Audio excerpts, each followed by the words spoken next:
Welcome back to another episode of In the Shoes of, aka Itzo.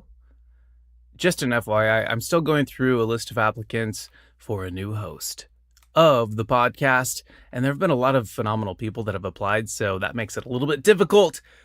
But whoever it is that's going to be hosting this show is going to have and bring some new, just great energy. It's going to be great. Seriously, I'm really excited, and I can't wait to see what happens. But let's move right along to this new episode. And I'm going to be doing something a little bit different this time around. I've been wanting to do something like this for a while anyway. And I don't know what I'm going to title it just yet. I'm going to figure that out after I do this. But what I'm going to do is extract some gems from those who have already passed, from those who are no longer in the realm of the living, and with respect, of course. And in doing so, I want to get a sliver of a glimpse into how each one of them may have viewed life. I'll be narrating quotes retrieved from the World Wide Web, and just giving, little succinct summaries taken from none other than Wikipedia. So, if you have a problem with that, let me know. Let me know if it's if I get anything wrong, or if there needs to be some corrections in some of the historical facts there, or if a quote is misquoted, etc., etc. I can go ahead and make a correction. No problem at all. Let me know. Anyway, we will be hearing from. And I say that in quotes. Hearing from. Today, obviously, because these people are no longer alive. But moving right along, Marcus Aurelius, Harriet Tubman, finds them and kills them. Yes, it's a good one. Oh, how do you pronounce this? Hold on, is it Mirabai? Hold on, let me look into this. Say it again. Mirabai. All right, so it is. It's I think I got it pretty well. Anyway, it's Mirabai. Mirabai, William Lloyd Garrison, Aaron Swartz, Amina, the Queen of Zaria, Nelson Mandela, Robin Williams, Jalal-ad-Din-Muhammad Rumi, Yaa Asentewa, Chief Joseph, Helen Keller, Maya Angelou, and Charlie Chaplin. And here we go with Chapter 1, Marcus Aurelius. And this is, once again, from Wikipedia. Among Roman emperors, he has been called the philosopher. He was a practitioner of Stoicism, and his personal philosophical writings, which later came to be called meditations, are a significant source of the modern understanding of ancient Stoic philosophy. They are considered by many commentators to be one of the greatest works of philosophy.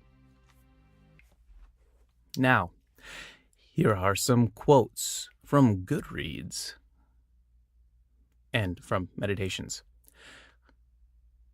I'm just going to go right through them. I'm not going to say quote, unquote, quote, quote, quote for every one of them. So here we go. You have power over your mind, not outside events. Realize this, and you will find strength. Everything we hear is an opinion, not a fact. Everything we see is a perspective, not the truth. If you are distressed by anything external, the pain is not due to the thing itself, but to your estimate of it. And this you have the power to revoke at any moment. When you arise in the morning, think of what a privilege it is to be alive, to think, to enjoy, to love. It is not death that a man should fear, but he should fear never beginning to live. Our life is what our thoughts make it. Never let the future disturb you. You will meet it, if you have to, with the same weapons of reason which today arm you against the present. Very little is needed to make a happy life. It is all within yourself, in your way of thinking. The object of life is not to be on the side of the majority, but to escape finding oneself in the ranks of the insane. I have often wondered how it is that every man loves himself more than all the rest of men, but yet sets less value on his own opinion of himself than on the opinion of others.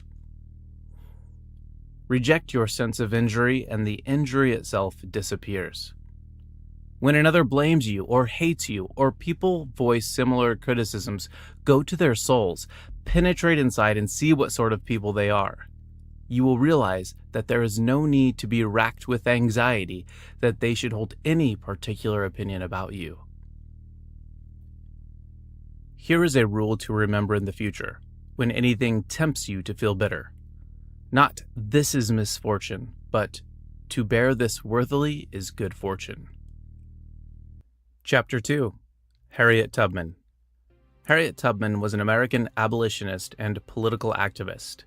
Born into slavery, Tubman escaped and subsequently made some 13 missions to rescue approximately 70 enslaved people, family, and friends, using the network of anti-slavery activists and safe houses known as the Underground Railroad. She later helped abolitionist John Brown recruit men for his raid on Harper's Ferry. During the Civil War, she served as an armed scout and spy for the United States Army. In her later years, Tubman was an activist in the struggle for women's suffrage. Born a slave in Dorchester County, Maryland, Tubman was beaten and whipped by her various masters as a child. Early in life, she suffered a traumatic head wound when an irate slave owner threw a heavy metal weight intending to hit another slave and hit her instead. The injury caused dizziness, pain, and spells of hypersomnia, which occurred throughout her life. She was a devout Christian and experienced strange visions and vivid dreams, which she ascribed to premonitions from God. And the quotes. Every great dream begins with a dreamer. Always remember, you have within you the strength, the patience, and the passion to reach for the stars to change the world. If you hear the dogs, keep going. If you see the torches in the woods, keep going. If they're shouting after you, keep going. Don't ever stop. Keep going. If you want a taste of freedom, keep going. There are two things I've got a right to, and these are death or liberty. One or the other I mean to have. No one will take me back alive. I shall fight for my liberty, and when the time has come for me to go, the Lord will let them kill me. I've heard Uncle Tom's Cabin read, and I will tell you Mrs. Stowe's pen hasn't begun to paint what slavery is as I have seen it at the far South. I've seen the real thing, and I don't want to see it on no stage or in no theater. Never wound a snake. Kill it. Chapter 3. Finds them and kills them. Alright, for this segment, the sound will be slightly different. The reason being I found that I was really mispronouncing this person's name. Directly translated in Crow, it means finds them and kills them, but her name is actually Oshtish. Oshtish was a Crow Bade. A Bade is a male-bodied person in a Crow community who lives in the social role of a woman in that culture. The modern pan-Indian term for this third gender role is Two-Spirit. Oshtish fought in the 1876 Battle of the Rosebud, as recounted by Pretty Shield. During the battle, Oshtish and a woman named the Other Magpie saved Bull Snake, and Oshtish later shot a Lakota warrior, for which Oshtish received her name. Now, in the 1890s, an American agent named Briscoe, tasked with forcing the Plains Indians to assimilate into the dominant culture, jailed Oshtish and the other Bades and forced them to get masculine haircuts, wear masculine clothing, and perform manual labor such as planting trees. The Crow, who considered their Bades valuable members of their community, particularly known for their needlework and cooking, were outraged, saying this abuse went against their nature. Chief Pretty Eagle used what power he had to compel the agent to resign and leave tribal lands. Crow historian Joe Medicine Crow, delivering this oral history in 1982, said, "It was a tragedy trying to change them." Oshtish was one of the last known Bades of the Crow Nation, and the institution of the Bade is said to have gone into decline during Oshtish's life. Now, I don't have any quotes from Oshtish, but I wanted to include this because I feel like it's a good exercise to consider all of the talk around gender roles and what's going on just in our society and societies around the world, and to, obviously to put ourselves in the shoes of Oshtish and how that must have felt while all that was going on. Let's move on to chapter 4. William Lloyd Garrison. William Lloyd Garrison was a prominent American abolitionist, journalist, suffragist, and social reformer. He is best known as the editor of the abolitionist newspaper The Liberator, which he founded with Isaac Knapp in 1831 and published in Massachusetts until slavery was abolished by constitutional amendment after the American Civil War. He was one of the founders of the American Anti-Slavery Society and promoted immediate emancipation of slaves in the United States. And here are some quotes. "I am aware that many object to the severity of my language, but is there not cause for severity? I will be as harsh as truth and as uncompromising as justice. On this subject, I do not wish to think or to speak or write with moderation. No, no! Tell a man whose house is on fire to give a moderate alarm. Tell him to moderately rescue his wife from the hands of the ravisher. Tell the mother to gradually extricate her babe from the fire into which it has fallen. But urge me not to use moderation in a cause like the present. I am in earnest. I will not equivocate. I will not excuse. I will not retreat a single inch, and I will be heard. I will be as harsh as truth and uncompromising as justice. I am in earnest. I will not equivocate. I will not excuse. I will not retreat a single inch, and I will be heard. With reasonable men I will reason. With humane men I will plead. But to tyrants I will give no quarter, nor waste arguments where they will certainly be lost. Be faithful. Be vigilant, be untiring in your efforts to break every yoke and let the oppressed go free. Come what may, cost what it may, inscribe on the banner which you unfurl to the breeze as your religious and political motto, no compromise with slavery, no union with slaveholders. Enslave the liberty of but one human being, and the liberties of the world are put in peril. The standard of matrimony is erected by affection and purity and does not depend upon the height or bulk or color or wealth or poverty of individuals. Water will seek its level, nature will have free course, and heart will answer to heart.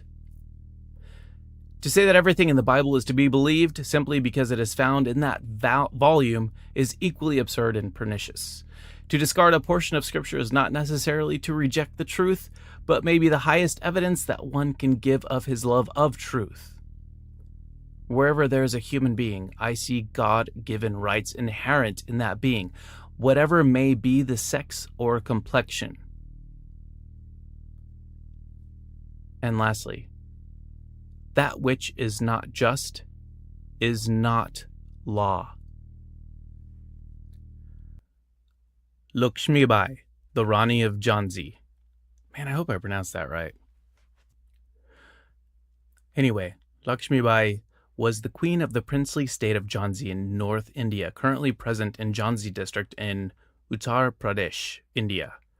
She was one of the leading figures of the Indian Rebellion of 1857 and became a symbol of resistance to the British Raj for Indian nationalists. Now, I don't have any quotes from her directly, but I do have some from those who fought either alongside or against her. So here is this one from Cornet Combe, 3rd Bombay Light Cavalry. She is a wonderful woman, very brave and determined. It is fortunate for us that the men are not all like her. Did you get that? It's a good one. Let me read it again. She is a wonderful woman, very brave and determined. It is fortunate for us that the men are not all like her. Combe evidently was one of those who intercepted her flight from Jhansi. Next one. This is taken from the regimental history of the 8th Hussars. In her death, the rebels let me start that again. In her death, the rebels lost their bravest and best military leader. The 8th Hussars are most probably the unit responsible for her death, evidently taken from this website. Here's another one from the officer commanding the force that took Jhansi and Gwalior. The Rani was remarkable for her bravery, cleverness, and perseverance. Her generosity to her subordinates was unbounded. These qualities, combined with her rank, rendered her the most dangerous of the rebel leaders.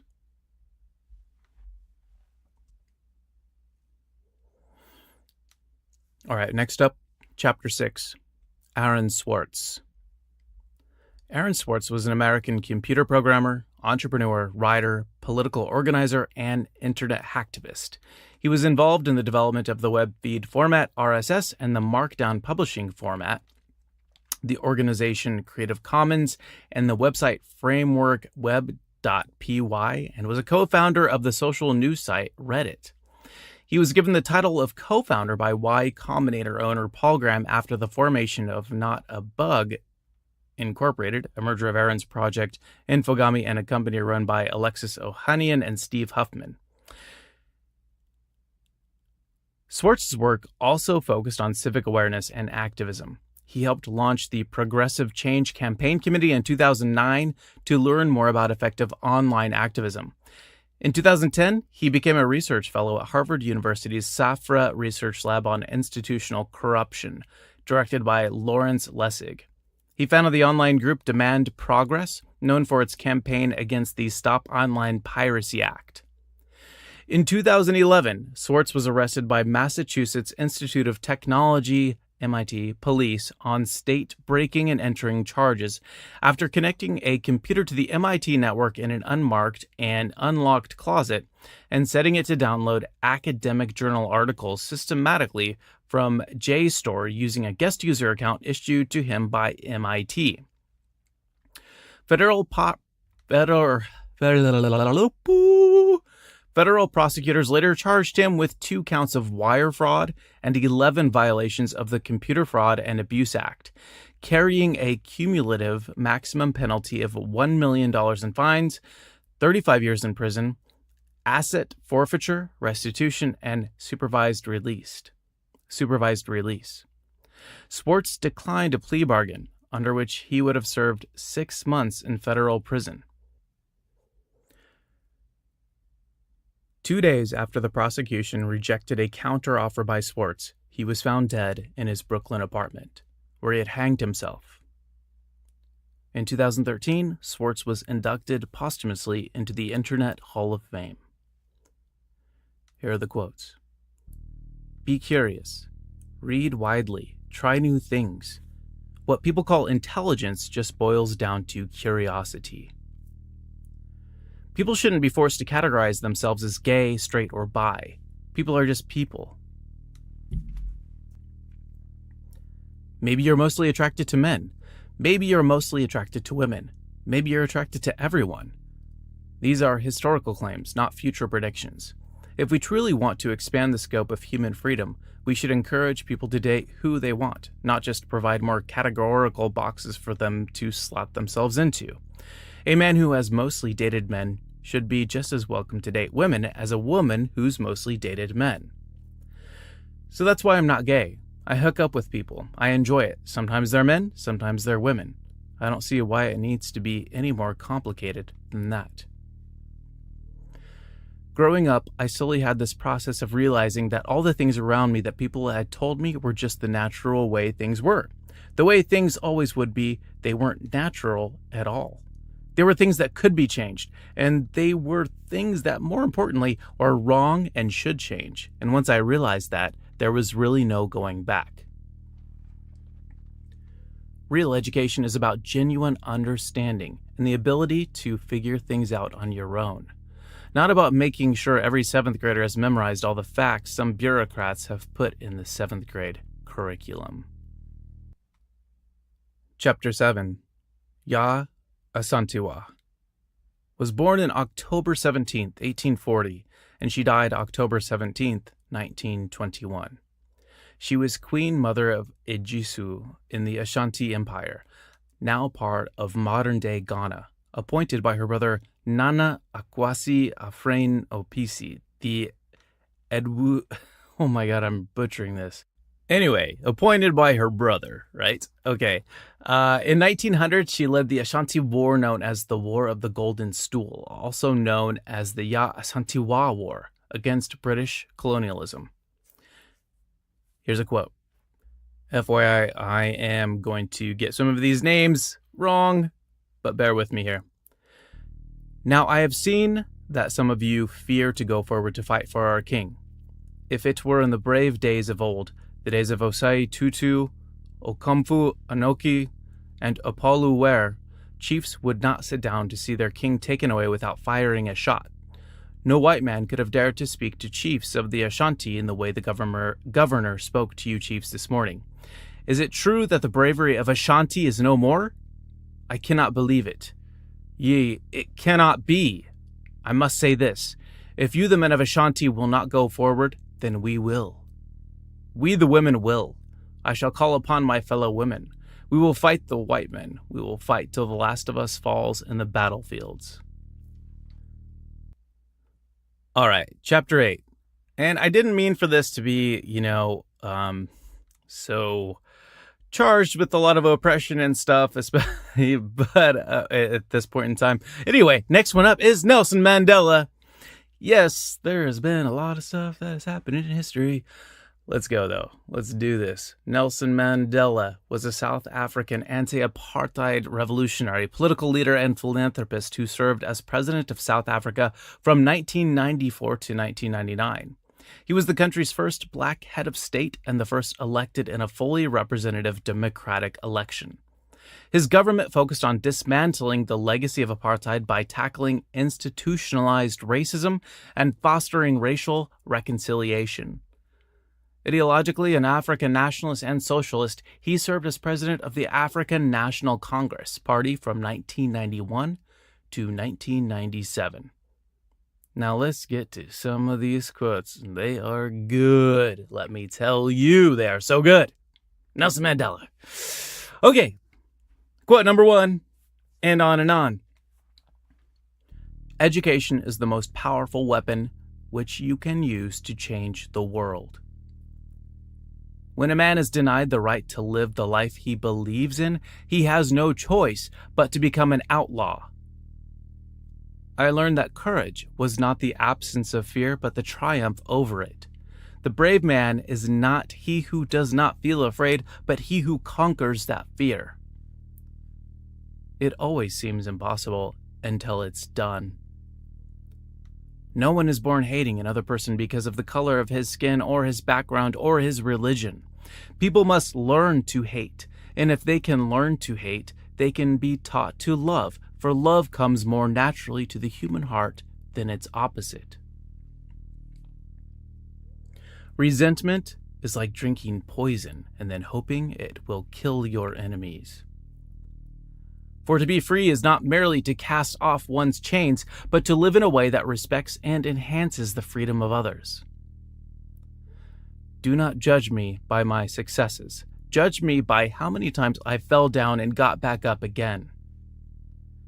Lead from the back, and let others believe they are in front. There is no passion to be found playing small and settling for a life that is less than the one you are capable of living. Overcoming poverty is not a task of charity. It is an act of justice. Like slavery and apartheid, poverty is not natural. It is man-made, and it can be overcome and eradicated by the actions of human beings. Sometimes it falls on a generation to be great. You can be that great generation. Let your greatness blossom. As we let our own light shine, we unconsciously give other people permission to do the same. It is said that no one truly knows a nation until one has been inside its jails. A nation should not be judged by how it treats its highest citizens, but its lowest ones. Ooh, I like this one. May your choices reflect your hopes. not your fears. I am the captain of my soul. During my lifetime, I have dedicated myself to this struggle of the African people. I have fought against white domination, and I have fought against black domination. I have cherished the ideal of a democratic and free society in which all persons live together in harmony and with equal opportunities. It is an ideal which I hope to live for and to achieve. But if needs be, it is an ideal for which I am prepared to die. And lastly, you will achieve more in this world through acts of mercy than you will through acts of retribution. Chapter 9. Robin Williams. Robin Williams was an American actor and comedian. Born in Chicago, Williams started as a stand-up comedian in San Francisco and Los Angeles in the mid-1970s. He is credited with leading San Francisco's comedy renaissance. After rising to fame playing an alien named Mork in the TV sci-fi sitcom series Mork and Mindy, Williams established a career in both stand-up comedy and feature film acting. He was known for his improvisational skills. After his first starring film role in Popeye, 1980, Williams starred or co-starred in various films that achieved both critical acclaim and financial success, including Good Morning Vietnam, Dead Poets Society, one of my faves, Aladdin, The Birdcage, Good Will Hunting. He also starred in widely acclaimed films such as The World According to Garp. I need to watch that. Moscow on the Hudson, Awakenings, The Fisher King, 1 Hour Photo, and World's Greatest Dad, as well as box office hits such as Hook, Mrs. Doubtfire, Jumanji, and Night at the Museum. Williams won the 1997 Academy Award for Best Supporting Actor for his performance as psychologist Sean Maguire in Good Will Hunting. He also received 2 Emmy Awards, 7 Golden Globe Awards, 2 Screen Actors Guild Awards, and 4 Grammy Awards throughout his career. On August 11, 2014, Williams committed suicide at his home in Paradise Cay, California, at the age of 63. His wife attributed his suicide to Williams' struggle with Lewy body disease. Now let's get on to some of his quotes, some of which are hilarious and insightful. They're all insightful. And some are more, and some are just purely hilarious. Here we go. First one. See, the problem is that God gives men a brain and a penis, and only enough blood to run one at a time. I used to think the worst thing in life is to end up all alone. It's not. The worst thing in life is to end up with people who make you feel all alone. You're only given a spark of madness. You mustn't lose it. Please, don't worry so much, because in the end, none of us have very long on this earth. Life is fleeting, and if you're ever distressed, cast your eyes to the summer sky when the stars are strung across the velvety night. And when a shooting star streaks through the blackness, turning night into day, make a wish and think of me. Make your life spectacular. Oh, by the way, some of these are from movies. I think that probably is another one from Dead Poets Society coming up, but anyway, moving on. Politics. Poly, a Latin word meaning many, and ticks, meaning blood-sucking creatures. Cocaine is God's way of telling you you are making too much money. We don't read and write poetry because it's cute. We read and write poetry because we are members of the human race, and the human race is filled with passion. And medicine, law, business, engineering, these are noble pursuits and necessary to sustain life.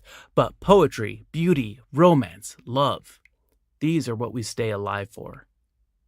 And that one is from Dead Poets Society. Here's a good one. People say satire is dead. It's not dead. It's alive and living in the White House. And lastly, many newspapers always talk about how many people have died, but they never say how many people have lived. All right, Chapter 10. Jalal-ad-Din-Muhammad Rumi, more popularly known as just Rumi. He was a 13th century Persian Sunni Muslim poet, jurist, Islamic scholar, theologian, and Sufi mystic, originally from Greater Khorasan. Rumi's influence transcends national borders and ethnic divisions. Iranians, Tajiks, Turks, Greeks, Pashtuns, other Central Asian Muslims, and the Muslims of South Asia have greatly appreciated his spiritual legacy for the past 7 centuries. His poems have been widely translated into many of the world's languages and transposed into various formats. Rumi has been described as the most popular poet and the best-selling poet in the United States. And I am going to read some of these quotes to you, and you'll see why he's so popular. He's got some fire. It's good stuff. Okay, check it out. Okay. Number 1. I want a troublemaker for a lover, blood spiller, blood drinker, a heart of flame, who quarrels with the sky and fights with fate, who burns like fire on the rushing sea. Oh, that's so good. I'm going to read that one again because, it's so good. All right, check it out. Man, I'm excited. And by the way, I'm recording this in my closet, which may sound kind of, I wish I could say I was in this amazing studio in Manhattan or something, but I'm not. I'm in a closet here. Whatever. Let me read this again, though. I want a troublemaker for a lover, blood spiller, blood drinker, a heart of flame, who quarrels with the sky and fights with fate, who burns like fire on the rushing sea. So good. But let's continue on. What you seek is seeking you. Sorrow prepares you for joy. It violently sweeps everything out of your house so that new joy can find space to enter. It shakes the yellow leaves from the bough of your heart so that fresh green leaves can grow in their place. It pulls up the rotten roots so that new roots hidden beneath have room to grow. Whatever sorrow shakes from your heart, far better things will take their place. Do you know what you are? Let me start that one over again. Do you know what you are? You are a manuscript of a divine letter. You are a mirror reflecting a noble face. This universe is not outside of you. Look inside yourself. Everything that you want, you are already that. Like a sculptor, if necessary, carve a friend out of stone. Realize that your inner sight is blind and try to see a treasure in everyone. Moonlight floods the whole sky from horizon to horizon. How much it can fill your room depends on its windows. When someone beats a rug, the blows are not against the rug, but against the dust in it. You think of yourself as a citizen of the universe. You think you belong to this world of dust and matter. Out of this dust, you have created a personal image and have forgotten about the essence of your true origin. Soul, if you want to learn secrets, your heart must forget about shame and dignity. You are God's lover, yet you worry what people are saying.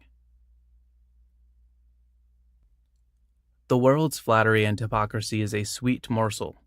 Eat less of it, for it is full of fire. Its fire is hidden while its taste is manifest, but its smoke becomes visible in the end. This is a very short quote. Woman is the light of God. And the last quote. Love isn't the work of the tender... Let me start it over again. Love isn't the work of the tender and the gentle. Love is the work of wrestlers. The one who becomes a servant of lovers is really a fortunate sovereign. Don't ask anyone about love. Ask love about love. Love is a cloud that scatters pearls. Chapter 11. Lord Byron.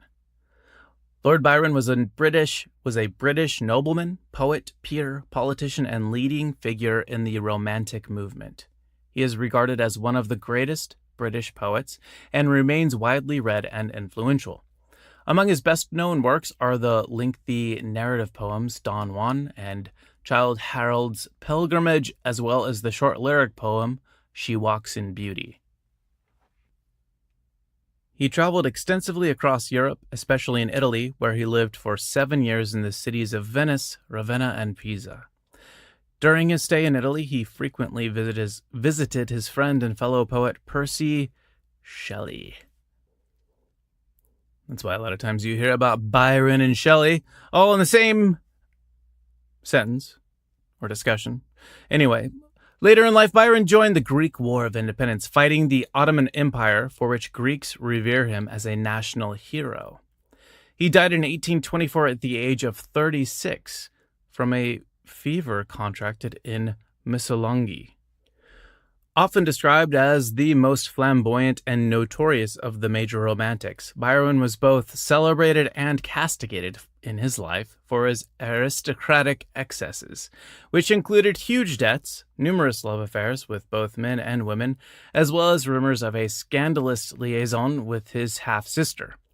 One of his lovers, Lady Caroline Lamb, summed him up in the famous phrase, "mad, bad, and dangerous to know." His only legitimate child, Ada Lovelace, is regarded as the first computer programmer, based on her notes for Charles Babbage's analytical engine. Byron's illegitimate children include Allegra Byron, who died in childhood, and possibly Elizabeth Medora Leigh. Moving on to Lord Byron quotes. "And thus the heart will break, yet brokenly live on." Should I read it? I'm not going to read it in an English accent. It would be fun, but I'm just going to keep going like this. Okay, next one. "There is a pleasure in the pathless woods. There is a rapture on the lonely shore. There is society where none intrudes. By the deep sea and music in its roar. I love not man the less, but nature more. Always laugh when you can. It is cheap medicine. The great object of life is sensation, to feel that we exist, even though in pain. If I do not write to empty my mind, I go mad. Death, so called, is a thing which makes men weep, and yet a third of life is passed in sleep. Then stirs the feeling infinite, so felt in solitude, where we are least alone. I have a great mind to believe in Christianity for the mere pleasure of fancying I may be damned. Love will find a way through paths where wolves fear to prey. A drop of ink may make a million think. 'Tis strange but true, for truth is always strange, stranger than fiction. Adversity is the first path to truth. I live not in myself, but I become portion of that around me, and to me high mountains are a feeling, but the hum of human cities torture. I only go out to get me a fresh appetite for being alone. Why I came here, I know not. Where I shall go, it is useless to inquire. In the midst of myriads of the living and the dead worlds, stars, systems, infinity, why should I be anxious about an atom? If I could always read, I should never feel the want of company. Chapter 12. Chief Joseph. Chief Joseph led his band of Nez Perce during the most tumultuous period in their history, when they were forcibly removed by the United States federal government from their ancestral lands in the Wallowa Valley of northeastern Oregon onto a significantly reduced reservation in the Idaho Territory. A series of violent encounters with white settlers in the spring of 1877 culminated in those Nez Perce who resisted removal, including Joseph's band and an allied band of the Palouse tribe, to flee the United States in an attempt to reach political asylum alongside the Lakota people who had sought refuge in Canada under the leadership of Sitting Bull.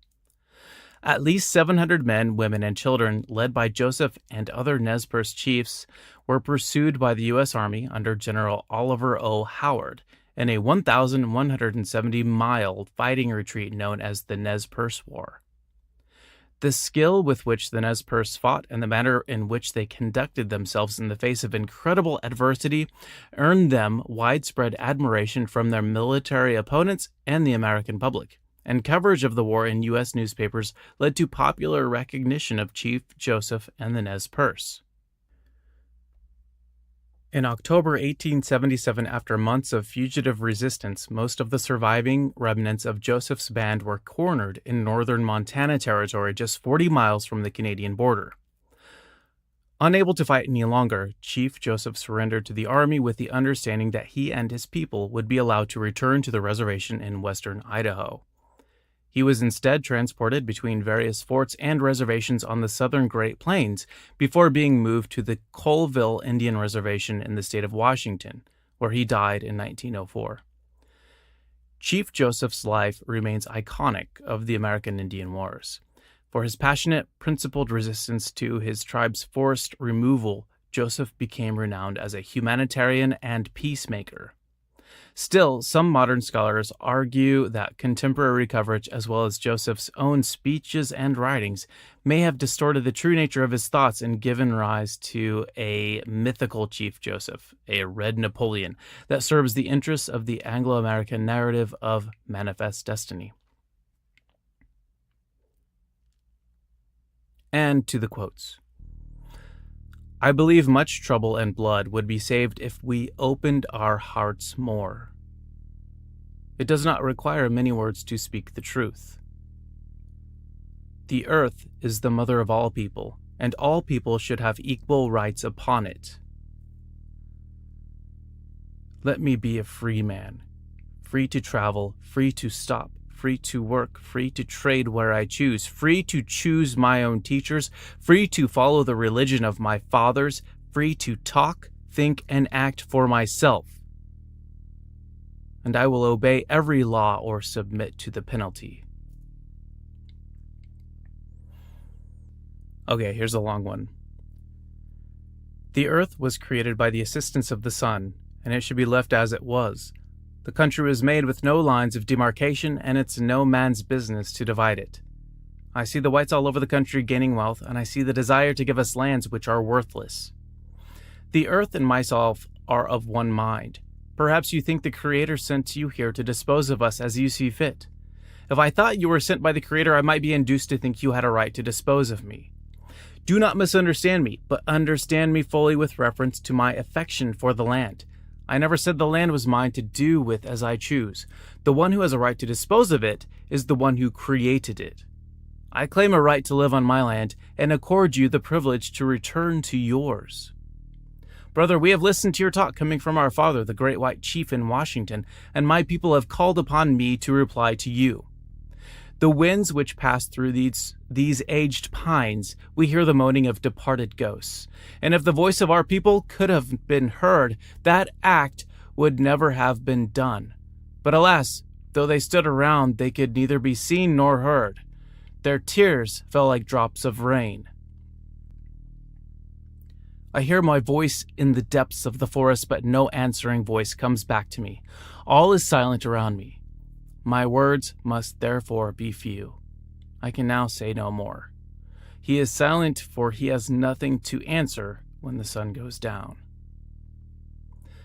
And the last quote. Whenever the white man treats the Indian as they treat each other, then we shall have no more wars. We shall all be alike, brothers of one father and one mother, with one sky above us and one country around us and one government for all. Then the great spirit chief who rules above will smile upon this land and send rain to wash out the bloody spots made by brothers' hands upon the face of the earth. Chapter 13. Helen Keller. Helen Keller was an American author, political activist, and lecturer. She was the first deaf-blind person to earn a Bachelor of Arts degree. The dramatic depictions of the play and film The Miracle Worker made widely known the story of how Keller's teacher, Anne Sullivan, broke through the isolation imposed by a near-complete lack of language, allowing the girl to blossom as she learned to communicate. Her birthplace in West Tuscumbia, Alabama, is now a museum and sponsors an annual Helen Keller Day. Her birthday on June 27th is commemorated as Helen Keller Day in the U.S. state of Pennsylvania and was authorized at the federal level by presidential proclamation by President Jimmy Carter in 1980, the 100th anniversary of her birth. A prolific author, Keller was well-traveled and outspoken in her convictions. A member of the Socialist Party of America and the Industrial Workers of the World, she campaigned for women's suffrage, labor rights, socialism, anti-militarism, and other similar causes.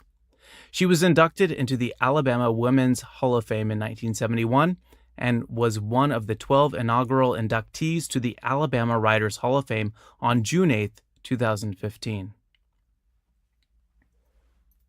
Now for the quotes. When one door of happiness closes, another opens. But often we look so long at the closed door that we do not see the one which has been opened for us. Death is no more than passing from one room into another. But there's a difference for me, you know, because in that other room I shall be able to see. One can never consent to creep when one feels an impulse to soar. Character cannot be developed in ease and quiet. Only through experience of trial and suffering can the soul be strengthened, vision cleared, ambition inspired, and success achieved. The most pathetic person in the world is someone who has sight but no vision. Never bend your head. Hold it high. Look the world straight in the eye. The highest result of education is tolerance. A bend in the road is not the end of the road unless you fail to make the turn. Everything has its wonders, even darkness and silence, and I learn, whatever state I may be in, therein to be content. Many persons have a wrong idea of what constitutes true happiness. It is not attained through self-gratification, but through fidelity to a worthy purpose. And the last quote. Security is mostly a superstition. It does not exist in nature, nor do the children of men as a whole experience it. Avoiding danger is no safer in the long run than outright exposure. Life is either a daring adventure or nothing. Let me repeat that last line. Life is either a daring adventure or nothing.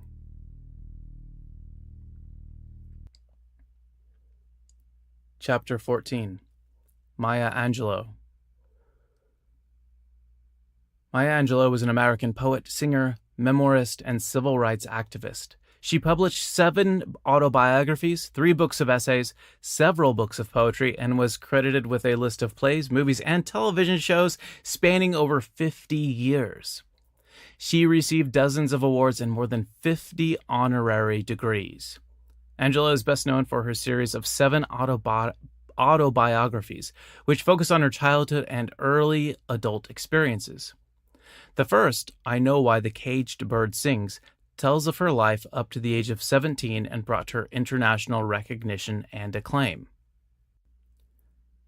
She became a poet and writer after a series of occupations as a young adult, including fry cook, sex worker, nightclub dancer and performer, cast member of the opera Porgy and Bess, coordinator for the Southern Christian Leadership Conference, and journalist in Egypt and Ghana during the decolonization of Africa. She was an actor, writer, director, and producer of plays, movies, and public television programs. In 1982, she was named the first Reynolds Professor of American Studies at Wake Forest University in Winston-Salem, North Carolina. She was active in the civil rights movement and worked with Martin Luther King Jr. and Malcolm X. Beginning in the 1990s, she made around 80 appearances a year on the lecture circuit, something she continued into her 80s. In 1993, Angelou recited her poem On the Pulse of Morning at President Bill Clinton's inauguration, making her the first poet to make an inaugural recitation since Robert Frost at the inauguration of John F. Kennedy in 1961. With the publication of I Know Why the Caged Bird Sings, Angelou publicly discussed aspects of her personal life. She was respected as a spokesperson for Black people and women, and her works have been considered a defense of Black culture. Her works are widely used in schools and universities worldwide, although attempts have been made to ban her books from some U.S. libraries.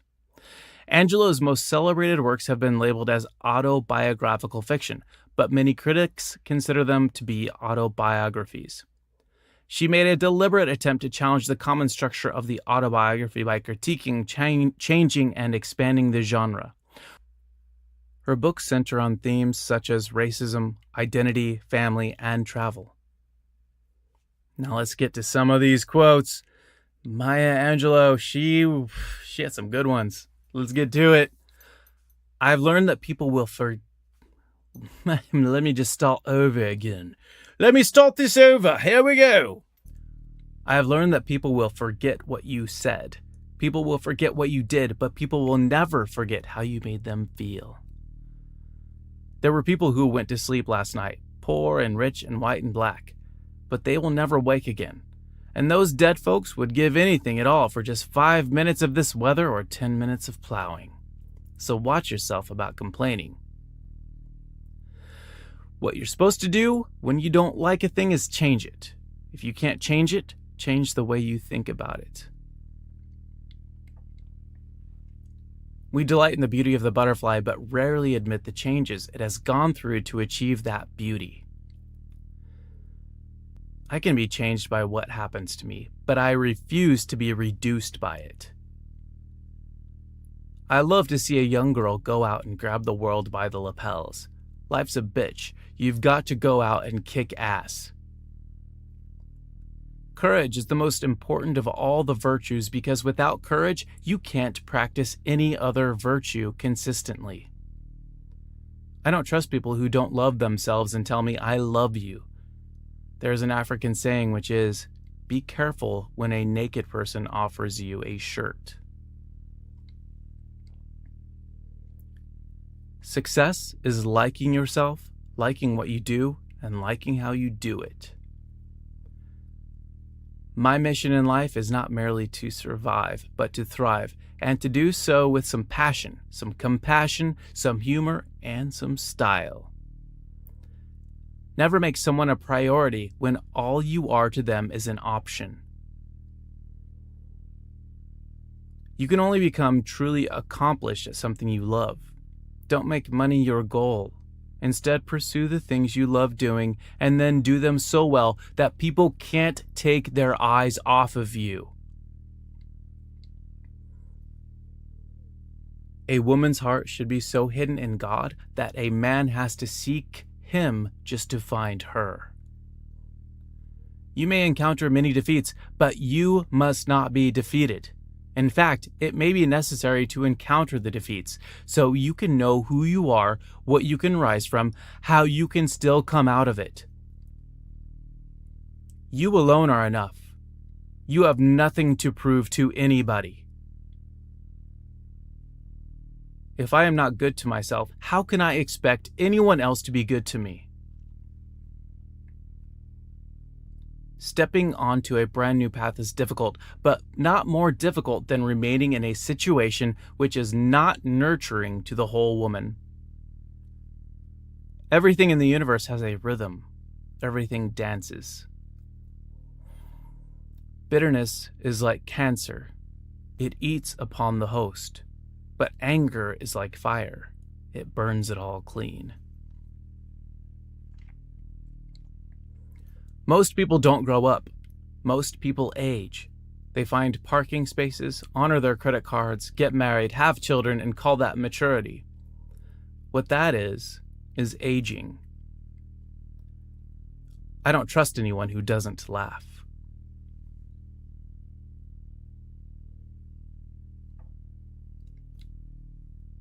Here's a longer one. I don't know if I continue, even today, always liking myself. But what I learned to do many years ago was to forgive myself. It is very important for every human being to forgive herself or himself because if you live, you will make mistakes. It is inevitable. But once you do and you see the mistake, then you forgive yourself and say, well, if I'd known better, I'd have done better. That's all. So you say to people who think you may have injured, I'm sorry. And then you say to yourself, I'm sorry. If we all hold on to the mistake, we can't see our own glory in the mirror because we have the mistake between our faces and the mirror. We can't see what we're capable of being. You can ask forgiveness of others, but in the end, the real forgiveness is in one's own self.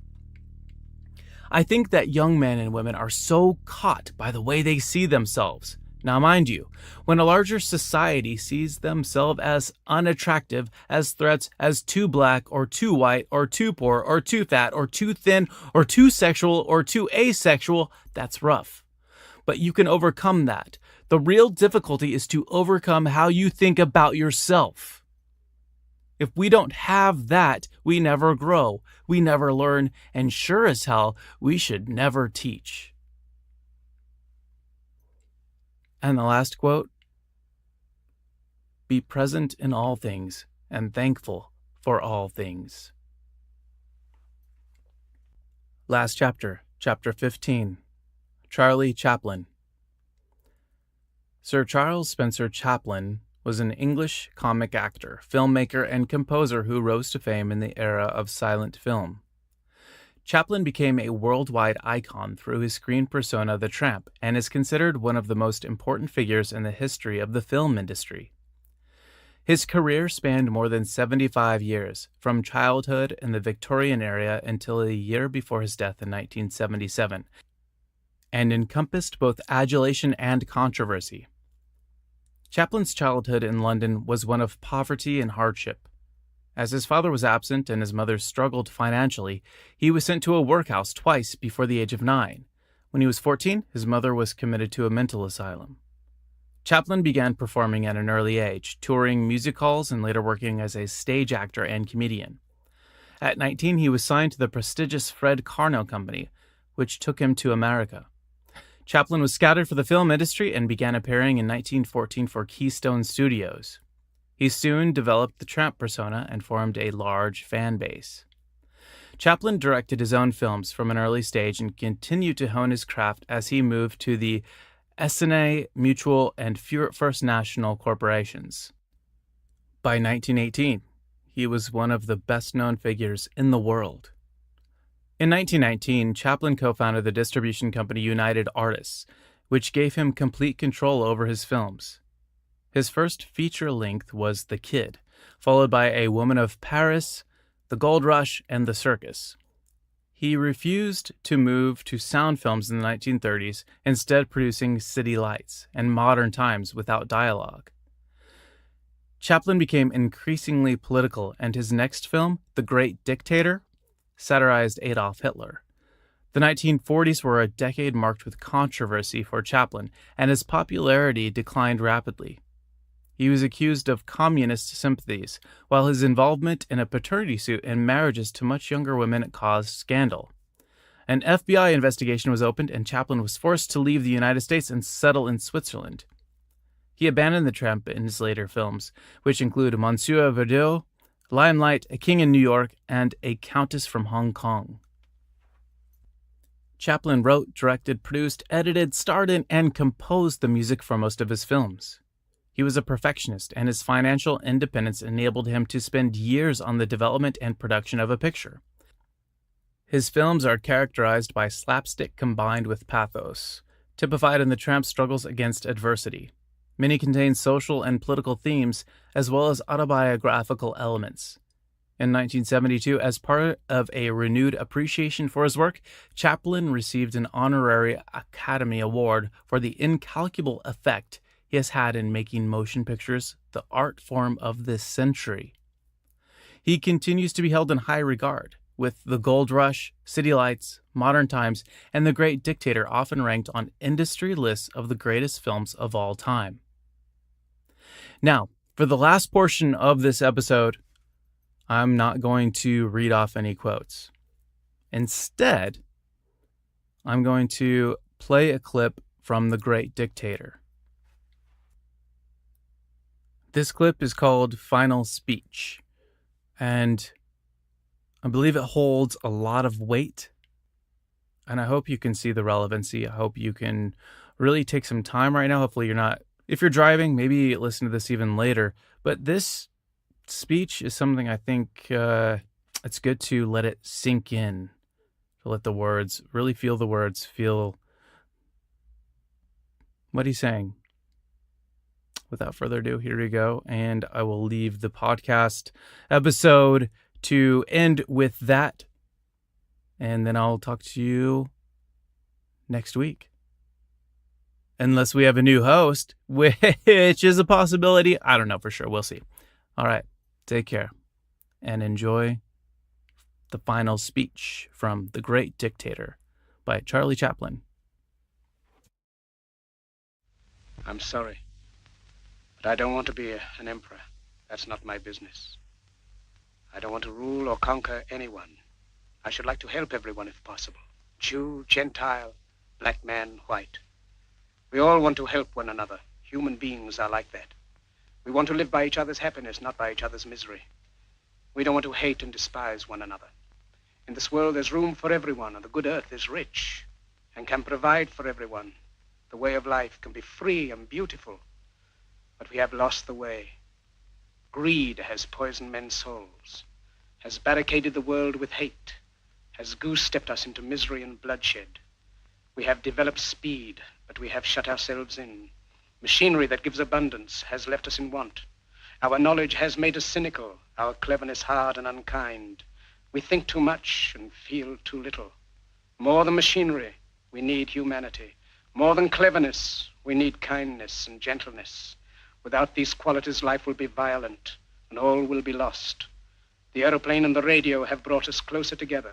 The very nature of these inventions cries out for the goodness in men, cries out for universal brotherhood, for the unity of us all.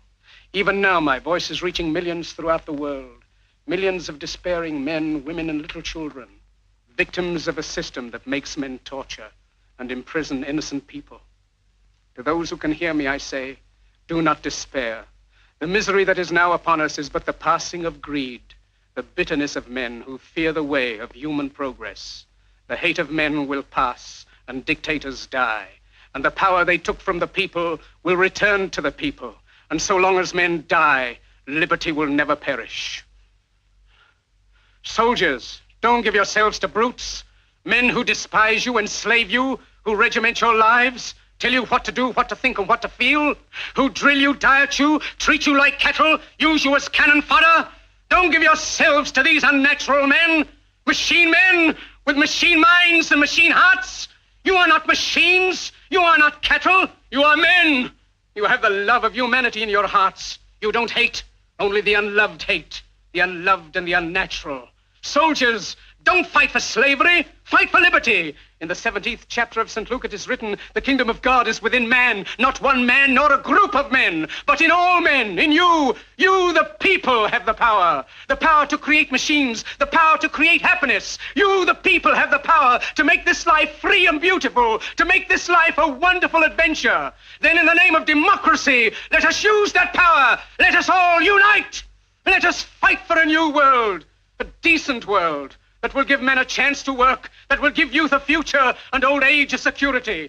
By the promise of these things, brutes have risen to power, but they lie. They do not fulfill that promise. They never will. Dictators free themselves, but they enslave the people. Now let us fight to fulfill that promise. Let us fight to free the world, to do away with national barriers, to do away with greed, with hate and intolerance. Let us fight for a world of reason, a world where science and progress will lead to all men's happiness. Soldiers, in the name of democracy, let us all unite!